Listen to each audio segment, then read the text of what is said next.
وآخر دعواهم أن الحمد لله رب العالمين۔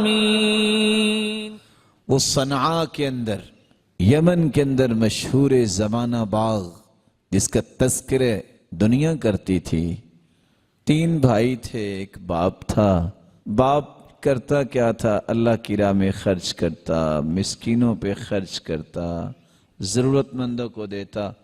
جو ہی والد فوت ہو گیا اور براجمان ہوئے وراثت پہ بیٹے، تو بیٹے چونکہ زیادہ سیانے نکلے، کہتے ہیں باپ کو تو پتہ ہی نہیں تھا کہ زندگی کیسے گزارتے ہیں، فیوچر پلاننگ اس طرح ہوتی ہے، سارا مال لوگوں کو ہی لٹا دے۔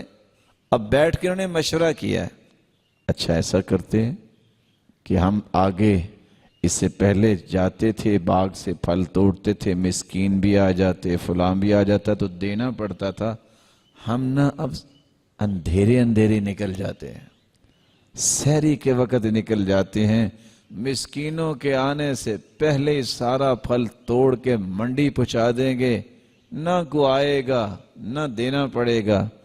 کتنی بری نیت ہے لوگوں کو محروم کرنے کی، جو والد نے محروم نہیں کیا۔ کیا ہوا؟ قرآن نے اس کا نقشہ کھینچ دیا۔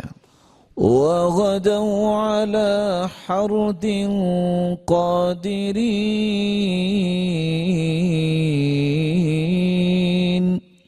اور اللہ تعالیٰ نے اس سے پہلے فرمایا فَانطَلَقُوا وَهُمْ يَتَخَافَتُونَ،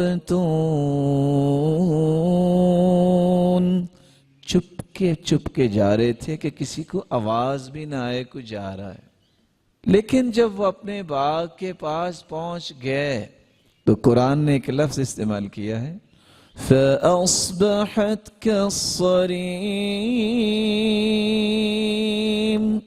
اللہ تعالیٰ نے ان کے جانے سے پہلے پورا باغ جلا کے راکھ کر دیا۔ کہتے ہیں فَلَمَّا رَأَوْهَا قَالُوا إِنَّا لَضَالُّونَ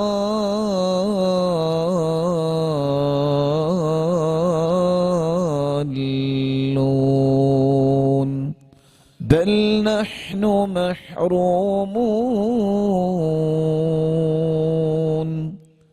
آپس میں کہتے ہیں رستہ تو نہیں بھول گیا؟ آپ بھی جانتے ہیں کسی نے اگر گائے بھینس رکھی ہے تو جہاں اس کو باندھتے ہیں نا، اس کو گھر سے چھوڑے وہ گائے بھینس بھی پہنچ جاتی ہے، پہنچتی ہے کہ نہیں پہنچتی؟ حتیٰ کہ کسی نے گدھا رکھا ہوتا ہے، اس کو بھی پتا ہے میں نے کہاں جانا ہے، وہ بھی پہنچ جاتا ہے۔ اصل میں رستہ نہیں بھولے، تم وہ رستہ بھولے ہو جو خیر کا رستہ تھا۔ ویسے بات انہوں نے صحیح کی، رستہ ہی بھولے تھے۔ کون سا رستہ؟ سچائی کا رستہ، اچھی نیت کا رستہ۔ نہ ابھی انہوں نے پھل توڑا، نہ ابھی انہوں نے مسکینوں کو روکا، نہ ان سے چھپایا، بری نیت کی، برا ارادہ کیا، برا عزم کیا، بری پلاننگ کی، اللہ تعالیٰ نے باغ سے ہی انہیں محروم کر دیا۔ اس لیے اچھا ارادہ، اچھی نیت یہ عبادت ہے۔